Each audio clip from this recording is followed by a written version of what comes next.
Africa can, Morocco can. Yes, we can. Mama Africa, rise. Golden prize. Africa cup, level up.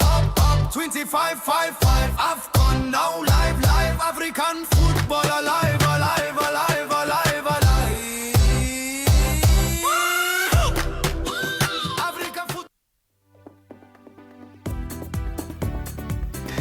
Welcome. We are live. This is AFCON Extra here on TV47 every Monday, Tuesday, Wednesday, Thursday, Friday. Today, a beautiful Thursday. Welcome. Thank you for making time. This show is for you by you. Remember, we are just here as facilitators. You can always talk to us, engage us. I know my sound engineer is on standby to pick up your phone calls. Engineer wetu Nicolo. Ule jamaa anapiganga shughuli pana Ironman ya 2-2-3 hivi anaitwa Kolo. Our phone lines of course 0795045864 unaweza tupigia simu. WhatsApp is 0793267279. I'm not alone on this particular show. I am with the two losers. So today is Morocco on one side and two Nigerians on the other side of the studio on this particular set. Of course, starting with the lady Celine.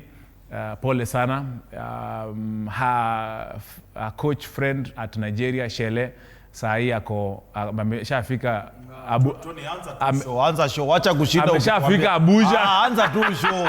Sasa usha tu introduce, tunajua sisi ni Nigeria. Hutatufanyia hivyo bwana. Tuulize tu maswali tumalize tuende. There is no way in this world unaweza kuwa na amani wewe ni fan wa Nigeria na Chelsea. Nigeria fans. Alafu kuwe pia wa FC. Na kuwe pia. Wewe anzisha tu show bwana. Selino Idira and Michael Barnabe are here. They're really frustrated. It's okay. We will give them some drinking water. Asante Ale Nzuki and Duncan Mutua for bringing water because you can see clearly when there is a fire extinguisher that is needed here. But Asante, gentlemen, you owe me a lot of money. We shall discuss that behind the scenes because today I'm representing the team that will win the Africa Cup of Nations 2025, the Atlas Lions. They are meeting the other Teranga Lions in the final of the Africa Cup of Nations on Sunday from 10 p.m. Kenyan time. And then the Nigerias and the Egypts will be curtain raising on Saturday at 7 p.m. if I'm not wrong. I don't even know the time. I don't even need to know. The show is on! Let's get into it. Duncan said, of course, we start with this particular very important game, Morocco versus Nigeria. We'll start, of course, there. Remember, you can call us in live, by the way, so that you can interrupt my good friend Barnabe and tell him the truth. Wale alikuwa anasikiza jana show, pigeni simu, mumupashe. 0795045864. Now, Morocco versus Nigeria. Celine, in your own analysis. The referee, there's a lot of things, of course, I'll share with you a little bit later. Uliona aje? Kuna notes leo. Abuda niko na 6 page. Endelea. Niko na speech. I mean, I'm okay. What was the thing that didn't stand out for you or just that maybe the Nigeria didn't do? Generally, I feel like Morocco did stand out for me yesterday because they really did put out a show. In as much as there was no goal scored on open play, the fact that they won to the finals fair and square is good. But I think for me, I'll blame the Nigerian coach. I don't think like he did the fully preparation of the team when it comes to such a bigger tournament. This is the semi-finals. I expected you to blunder in the group stages. Even if it's round of 16, but semi-finals, unakuja una blunder. I mean, it shows that you're not prepared. And facing Morocco is not a joke because these people are the host. They want to go home with the trophy. And unakuja unacheza. You saw the penalty shootout, but Chukwumweke. Yeah, what was that? Yeah, that was a very irresponsible penalty taking skill. Yes. And the fact that it ended on a 4-2 penalties, it means like terrible jokers. Yeah. I'm so mad at Nigeria. I don't even have the power to talk. Barnabe, I remember, of course, the game. A lot of talk on social media about the referee, the Ghanaian referee, on certain decisions. He ensured, of course, there was one particular situation whereby Brahim Diaz aligushika ntuangaje kijana Calvin basi shati alafu ndio wakapatia I mean they went against Nigeria, and then they gave of course Calvin a yellow. That was one of the many key points that really frustrated Nigeria. Just to add on before you continue, I think yesterday I saw the most poor officiating ever. Because tell me why you're removing yellow cards when it comes to Nigeria, but when it comes to Morocco, none. There was not even one yellow card when it comes to that imagine game. Diaz pia angekosha kula kadi mapema sana, but they managed it. Tony, for me sijui mimi hata nianzie wapi. Mimi naweza hitaji show 3 zikishanisha. But I'm not here to blame. I'm not here to blame honestly, because Morocco prepared for this moment. They did prepare. And look at it this way. As we said yesterday, I mentioned it. 2 key people in Morocco, ukishika hawatafunga bao. Saibari. Na pia walikuwa substituted na Diaz. Kabi pia alikuwa. Did you see vile Diaz akishika ball kuna watu wawili against him? Alikuwa always 2v1 minimum. And that is something ambayo Nigeria, I think Nigeria, they managed it, but again they forgot what brought them kwa uwanja, kucheza ball. I think they just thought too much in terms of marking na nini, kutafuta fouls nini, and they forgot to score. Na wakawa frustrated. I think yesterday's officiating was one of the poorest, because honestly, I think maybe they did it deliberately. I think hata Peter wetu hangefanya hivyo, because honestly, no, it was that is something out of this world. And you see, the bad thing is, si mara ya kwanza wana complain ndani ya hii AFCON. It's not the first time. Even Algeria complained.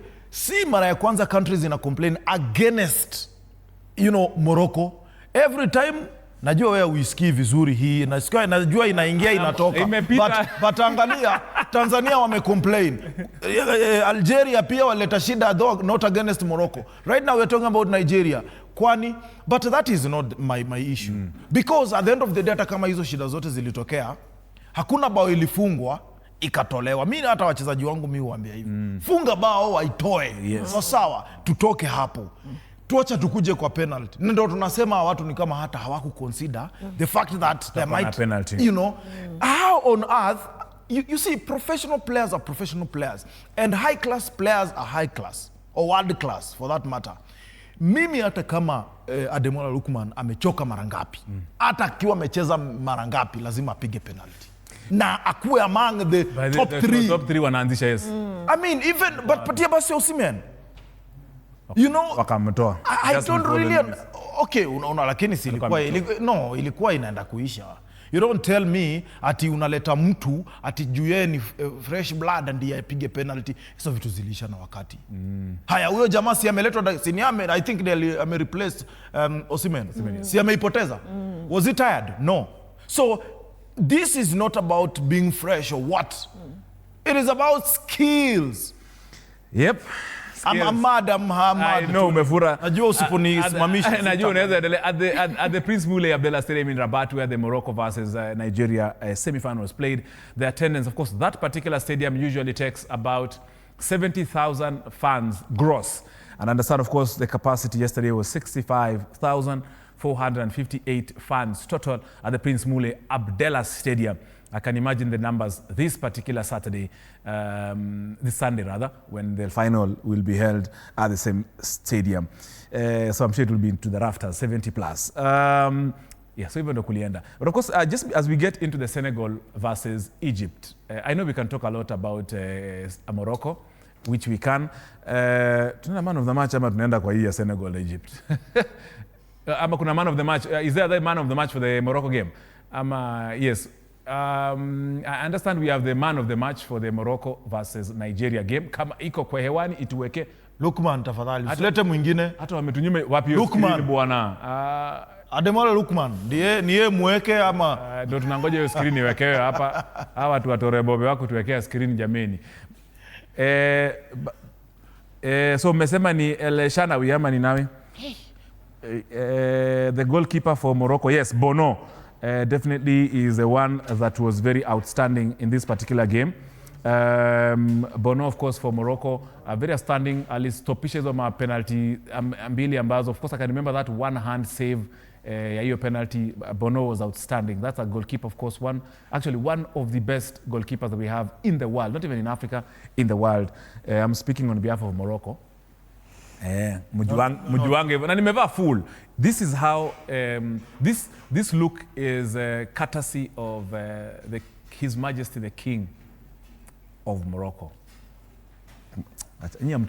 Amtaelewa story mimi nawaambia. Hii ni full. Hata enda Google tu sahi His Majesty King of Morocco Mohammed, enda Google tu sahi alafu waone inamaanisha nini. Anakuanga amevaa luku. The reason why Morocco shouldn't win the AFCON. Hatutapumua. Hakuna kitu kama the reason why they should not win. Morocco is an African country. So this hulabalu going around at Morocco and African Europeans, no. Morocco is in Africa. Hatujai sema hivi.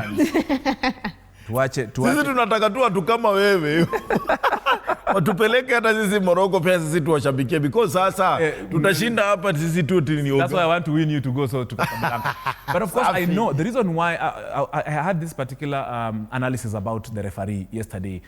Most of these referees, remember, Morocco is very key in terms of football in the country, and most of their CAF offices, FIFA offices, Morocco sort of runs the Confederation of African Football, for your information. So nachikama this Ghanaian referee, if you would have actually gone against the will and the wish of the people and the king and the majesty and whatever and the fans in the stadium, you can imagine the next tournaments he might not be called up for those particular events. Like already you know there are certain referees who are chased away. I am not not confirming anything. Are you trying to insinuate something? I'm doing my own analysis. I am subject to correction, and it does not represent the stand of Cape Media. Mark you my word. Thank you. Send lawyers to my door. It's better you're not there because you did something well. No, akuna. You did something well, you went against the wish of the fans, and then you lose all your career. You'll never host, you'll never be part of a team that do CAF, you'll never be in FIFA World Cup, you'll never be in continental, you'll never be in regional countries. I am telling you, that is the reality of this world. You cannot tell me. Ask Gianni Infantino why they increased the number of teams. It's commercial viability. No, Tony, you cannot refuse to give Diaz red card. Ati nikimpatia red card ama yellow card, I'll not participate in the next AFCON. Do you know? If he's wrong, he's wrong. Attend the meetings that the CAF referee commission or head of commission has with the referees. They don't even allow people to go in. Yes. Who appoints the referees at the tournaments? They appoint the host nations and the CAF. Yes. Exactly. But the thing is... So what kind of meetings do you know goes on? So I'm just bringing out a point that there's an issue with the referees. Sure. Unaona mpaka sasa. There's an issue with in this, and that has to be taken seriously. Yeah, my director Kevo alikuwa anasema kitu sahi at least tumewekwa at least.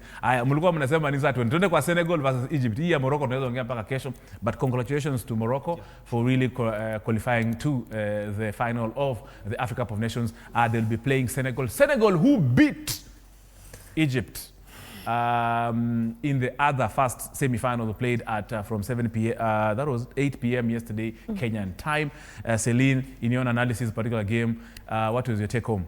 Was it the best officiating, the players, the tactics? But Senegal, of course, came out. Senegal was the better team and they deserved to win that game. Yeah, I think I said it yesterday. If you look at the game that Egypt played with Ivory Coast, yes, they proceeded to the semi-finals, but they were not so good. And yesterday I said we are not feeling the dominance of Egypt. You look at yesterday, 90 plus, no shot on target. What are you doing? You're not even attempting to score. Again, I said Sadio Mane is the player to watch out for, and yesterday he was the player to look out for because he said, the same way we did to you 2021, Tukawapiga finals, we took the trophy.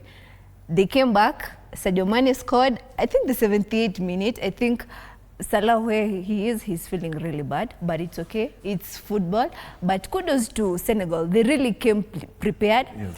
Too bad Koulibaly is not going to be in the finals because he was suspended. But if you look at the whole team, both Gueye at the midfield, spectacular. You look at Nicholas Jackson, Mane, good squad. I think yesterday we saw the weakness of Egypt because there is nothing I saw Mamouche do. There is nothing I saw Mohamed Salah do. They were just there, but kudos to Senegal. At least we don't have two Arabian teams in the finals. We have one West African and one North African team. And of course, Banabe, I saw the fans at the end of that particular game, the Egyptian fans were mad. They were angry. They were shouting some vulgar, whatever words, black words, ama maneno meusi, to the players, I think, and maybe to the tactics of Hossam Hassan.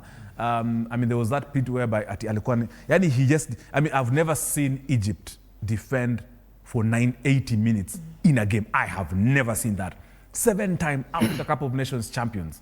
Now that was something new for me. It is not their character. What Hassan did, I think he thought it could work because no coach, wants to lose a match. But definitely it worked against him. Yes. But not really, because it was one goal. They tried, but honestly, in front of Senegal's goal, they were not ticking at all. They looked like they had no plan whatsoever in the final third. But again, that is what football means for many of us as fans. And I understand where Egyptians are coming from, because I know how they could feel if they faced Morocco and probably win it in Morocco, So kulikuwa na calculation somewhere that if we beat Senegal, we go to that final, at least we will have the bragging rights and we might win it. So I understand. It is one match that was also full of issues even on the touchline. You saw coaches going head to head. And normally, by the way, when you see such things happen, it's the assistant coaches who start such manenos. Kuna wakati, I don't know if you saw it. Ilikuwa intense kwa touchline between the two team benches. Yes. So it was one of the biggest. And I've always talked about it. Mo Salah, yes. Amebahatika hapa na pale, but kidogo jana ilikata. Anthony, that is one game na feel. I predicted, by the way, correctly, 1-0, if you can remember. Na hivyo ndivyo iliisha. But we are happy at least to console wakibeba hii kitu. Thank you so much, Mane. God bless you. And of course, speaking about Mane, Mane said something about this being his last. It's reported that this should be his last Africa Cup of Nations. According to the statistics that we have on paper, he is 33 years old. According to the statistics we have. Hatujui inakuanga imefichwa huko chini. Kama iko imefichwa, hii ni maneno yangu. So Mane says Sunday, this particular coming will be his last match in the African Cup. And let's hope that we win it. Those are the words of San, and bring the trophy back to Dakar once again. And of course, talking about Dakar, there were huge celebrations in Dakar, Senegal, after this West African team qualified for the final. There were, people came out in large numbers to express their joy, their pleasure about their team going to the final. However, Senegal, Senegal is a big team. Senegal is ranked second in Africa on the FIFA World Rankings after Morocco. And definitely also they're making their way to the World Cup in 2026, this year later. Now, apparently yesterday, the USA issued a notice of about 75 countries who will no longer have visas to go to the USA. Yani, in short, there will be no visa processing in countries, 75 countries, amongst them Senegal. Senegal has been struck out of the funds or countries that can actually make their way into the USA. Yes, the players will go. Yes, the coaches will go. Yes, the family of the players, the coaches will go. Yes, however, fans will not be allowed. Fans from Senegal, for example, will not be allowed to travel to the USA because of this directive issued yesterday by the USA by President Donald Trump. Uganda is the other country that fans will not go to the World Cup. Tanzania will not go to the World Cup. Somalia will not go to the World Cup. Ethiopia will not go to the World Cup. Rwanda will not go to the World Cup. DR Congo will not go to the World Cup, amongst many other African countries, including Morocco. Goodness. I think the government of the US might rethink that towards the beginning of World Cup. I hope so. Yes. But anyway, do you expect Ugandans to funga safari kwenda US? They are voting today. Tazama World Cup. My Ugandan people are voting today. Yes, but and Museveni are voting today. But unafikiri Ethiopia atafunga safari kwenda kuwatch World Cup in US?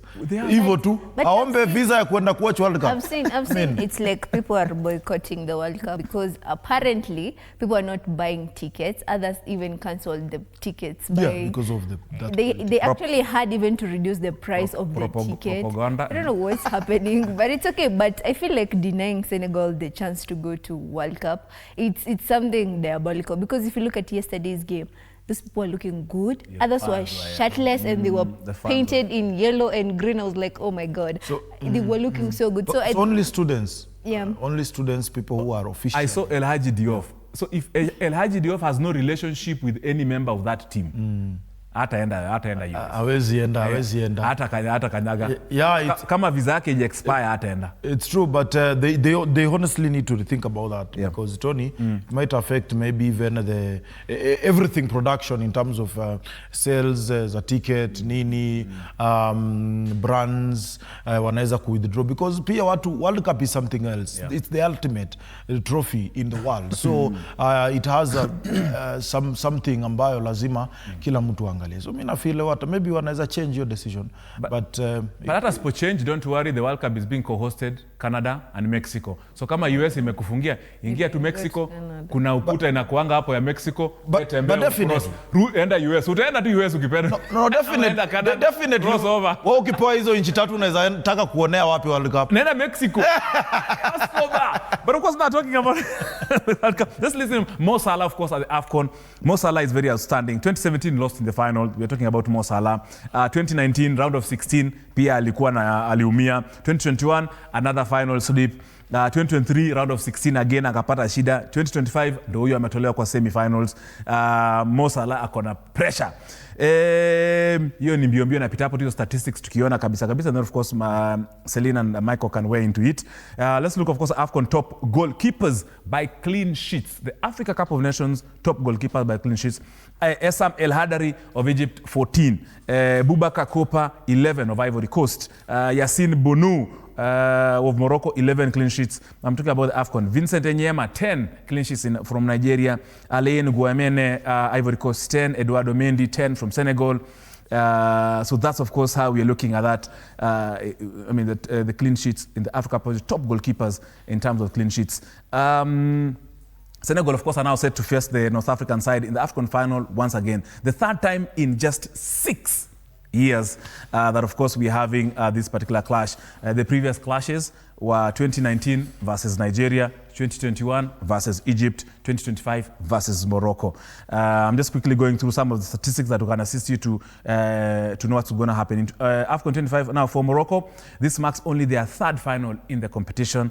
Won once, lost once, and of course, man of the match. Yassine Bono performance against Nigeria. I'm looking at this statistic, 120 minutes played, 22 touches, 57 pass accuracy, 1 save in normal play, 2 crucial penalty saves. Hiyo mliona jana, ilikuwa kubwa sana. Now the Morocco versus Nigeria attendance was 65, as I told you, and of course Sadio Mane in the AFCON. I mean, he has been very phenomenal so far. Gentlemen, of course, najua niko na dakika kama 4. We are getting into the final. Unsung heroes. I think Bono deserves the man of the match. Yes. And probably if he does the same in the finals, he might be named player of the tournament because those heroic moments are the ones we are looking for always. Yes. On the other side, Pole sana kwa Mo Salah. So he was so humble even after that match because he knew this might be his last. Yes. Oh goodness, how we wish Mo Salah and Sadio Mane could be seen in Kenya again playing in AFCON 2027. We hope so. But mimi nasema hivi, kama kwa mfano, I've seen good players. Namaliza Tony, good players. But allow me to say this. Yes. Nimeona good players pale Nigeria. Yeah. Basi. Si Chelsea tu imnunue. Afadhali. Inunue tu basi. Imlete tu Stamford Bridge. Because what we are having there, hii nitaiongea kesho zaidi. I know kesho wacha tu niweke hiyo. But basi, he's a good talented. Africa, Tony, we are so blessed. And ukiangalia, the tournament is coming to an end. We've not had major incidences. And congratulations to Morocco because it is a success. We are waiting for the final. Tunajua, mkia haitatushinda. it Very is a true. success. Yeah, it was success. Of course, and there was a delegation from Kenya who, delegation of 2027 Africa Cup of Nations who are currently in Morocco to do benchmarking. I saw my very good friend, the head of protocol of FKF, Bwana John Munai, pamoja na kina media wa LOC, Bwana Elias Makori wakifanya benchmarking. Najua rafiki ya Celine Tabitha Makumi, besides benchmarking, yeye pia anakava hiyo tournament. Na wakirudi She's watatuambia hii maneno. Atatuambia pia. Watatuambia Kenya wameona. Celine, tukimalizia Celine, Yeah. the third playoff and of course the final is coming up Saturday and Sunday respectively. Yeah, if you look at the race of Senegal in the AFCON, the fact that they have gone to the final 3 times, won it once and lost it once to Algeria, it means they can carry tomorrow the finals on Sunday. And you look at in 2021, they really did try. The fact that they won it against Egypt and carrying it home, I think on Sunday, come Sunday, we're going to see something different from the Senegal, because each and every match I'm seeing something different from them. Whether they miss a player or the player is there, we're seeing something different from Senegal. But kudos to them. And Sadio Mane, please reconsider. Me, I want to see you next year. Apa Kasadika ni Talanta. I want to see you. Yeah, so you can reconsider and decide the next year's AFCON is your last one. Akuje. Sadio Mane, if you're listening to Celine, you know what to do. But I know Sadio Mane is happily married. Hata anatarajia mtoto. Akona mtu I didn't say wanting that. Mimi, I'm just saying Sadio Mane is happily married with One of the factors about him. I understand. Listen, of course, Algeria also, on the list of those people who will not be able to process visas for the USA, Algeria is in that list. I'm talking about the African countries. Cape Verde is there. Cote d'Ivoire is there. DR Congo is there. Egypt, Eritrea, Ethiopia, Gambia, Ghana. These are the list of the countries that will not be able to go. You cannot process your visa at the moment to the US. So start planning accordingly. Morocco, Nigeria. Imagine Nigeria, Rwanda, Senegal, Sierra Leone, Somalia, South Sudan, Sudan, Syria, Tanzania, Thailand, Togo, Tunisia, Uganda, Uruguay, Uzbekistan, Yemen. Those are countries that will not be able to access or process their visas this year to go to the World Cup. However, Mexico borders are open, Canadian borders are open, Kenyan borders are open, and you have a direct flight to the USA. This is AFCON Extra. Thank you very much for watching. Remember, we shall be back. Of course, we shall tell you more about our watch parties, TV 47, Radio 47. Cape Media will have a huge watch party for the final of the Africa Cup of Nations in one of the big lounges, clubs in Nairobi. We shall be there, of course, to give you the very latest. We shall be having commentary with the Fred Arocho, the Ali Kauleni, the Lucky Lines, myself, and all that. But of course, on behalf of the producer of this particular show, Duncan Mutua, Alan Nzuki, Boniface Kimanzi, my director, my very good friend, award-winning Kevin Kopale, and of course, sound engineer, my good friend Polo. Nani ako kwa graphics leo nimesahau jina yake. Jen. Niliona Jen, but pia Edu ako pale. Nani anacheka hapo hivyo. And then of course MCR, digital, and of course the flow managers and our camera operators here in studio. We appreciate, of course, for you making time. Remember, tomorrow will be a big one. It will be the penultimate show of AFCON Extra. Do not miss it. Kutoka kwetu sisi watu wa Morocco, tunasema Happy New Year. Can, Morocco can. Yes, we can. Mama Africa, rise. Golden prize. Africa Cup. Level up. 25-5.